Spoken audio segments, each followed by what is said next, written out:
There are a couple of anti-gun rights bills that are particularly worth following. One is a proposal that creates a new state permit that a person must apply for and receive before they can buy or sell any firearm. Another one is a so-called safe storage proposal.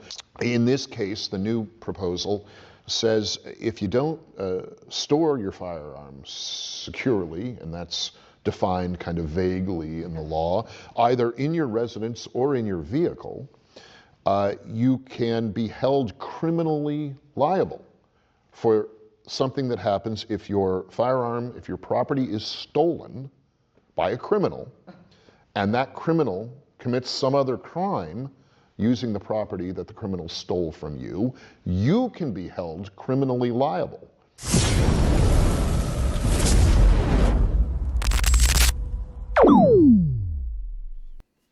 Hello, my fellow Americans. My name is Roy Mosby. Welcome to BCA. And in that first clip, you saw Representative Tim Walsh from the 19th District here in Washington State sharing two of the bills that are being that they're trying to push through. I'm going to share three with you that all three are going to have a massive impact if you want to, if you already are, or if you want to become a gun owner in this state. Now, the first one, House Bill 1163. States that you're going to have to apply for with the State Patrol and get a permit before you could ever even buy a gun. We're going to have to pay and apply to have our Second Amendment rights, our God-given constitutional Second Amendment rights. So let me share you in a nutshell what House Bill 1163 is all about. So 1163 from State Representative Liz Berry of Seattle. Prospective buyers would have to apply for a 5-year permit from the Washington State Patrol. The State Patrol's firearms background check program would issue the permit within 30 days or 60 days if the applicant doesn't have a state ID. So in other words, they want you to buy your Second Amendment rights. They want you to have them tell you whether or not you can have your Second Amendment rights, even if you've never committed a crime. And who do these people think they are telling us, American citizens, law-abiding American citizens, that we have to apply to receive our Second Amendment rights? The second one I want to talk to you guys about is House Bill 1152. House Bill 1152 is going to require you, if you're in your home, if your weapon is not on your person, to be securely locked up in a safe somewhere, unloaded. Which, it's my opinion, because, well, these are my thoughts. It's my opinion that most of us legal gun owners are responsible enough to already do something like that. We don't need the government telling us that we have to, and then how are they going to enforce it? They're going to take their gun registry and come knocking on our door and with a warrant to come search our place to make sure that we are safely storing our weapons away.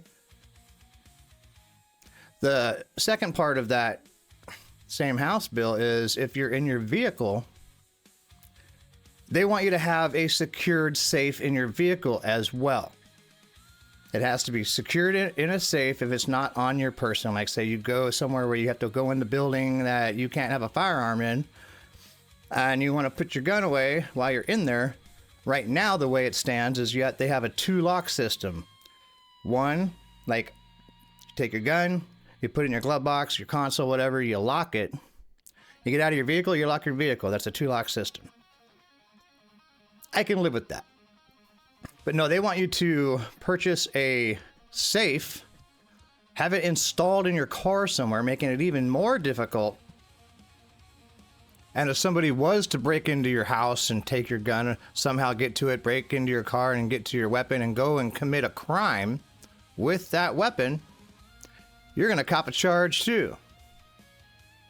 Up to and more than likely every time a Class C felony, which then you're going to lose your right to own a firearm. You see how easy that would be to just lose it?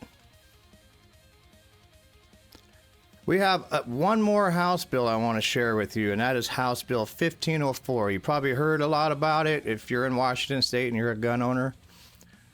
House Bill 1504 is going to require you to have liability insurance up to $25,000 to own a gun, to purchase a gun, to get a concealed weapons permit, to update and renew your concealed weapons permit. You're going to have this $25,000 policy for each gun.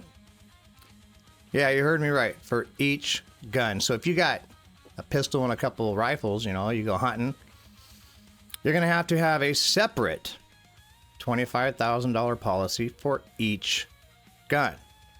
Before you could even buy a gun, you have to have insurance on it like you do your car. And if a cop decides to stop and ask you for your insurance card because he knows you got your weapon on you, you're going to have to show him your insurance card like you would if you got pulled over for driving. Excuse me, sir. You got your weapon on you today? Yes, I do, officer. Do you have your insurance card? Oh, here's my vehicle insurance. No. Your other insurance card.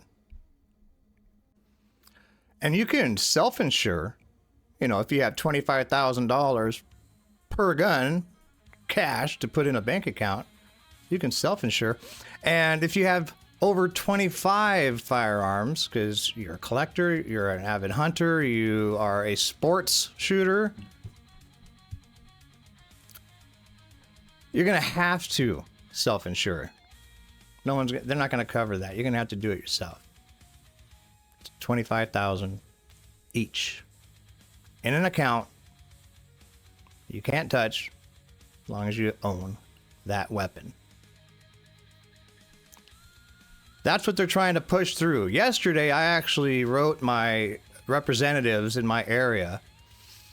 You can go online if you're in Washington. You can go online to washington.gov and you can look up these bills, and it gives you a place right there where you can write a lengthy message to your representatives, telling them how you feel and whether you agree or oppose.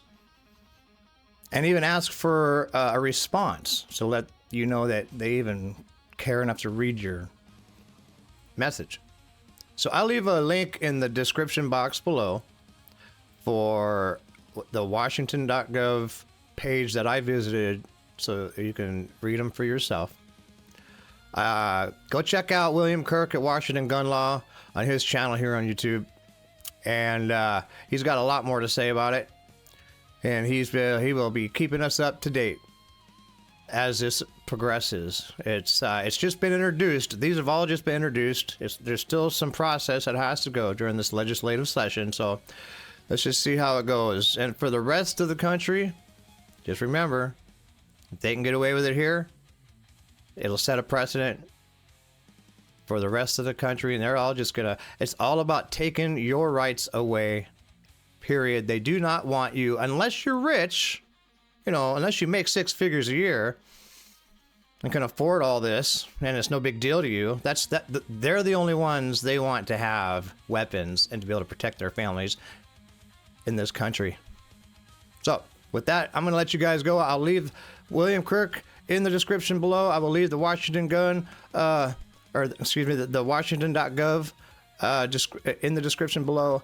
And please like this video. It's the only way the algorithm is going to get it out there. And believe me, we want this out there because we need as many people as possible to talk to their representatives, go to these meetings if even possible in Olympia, and let's get the word out that this is not okay. None of it is okay. And we believe in the Constitution. That's all I got. You guys have a great day. I'll see you on the next one.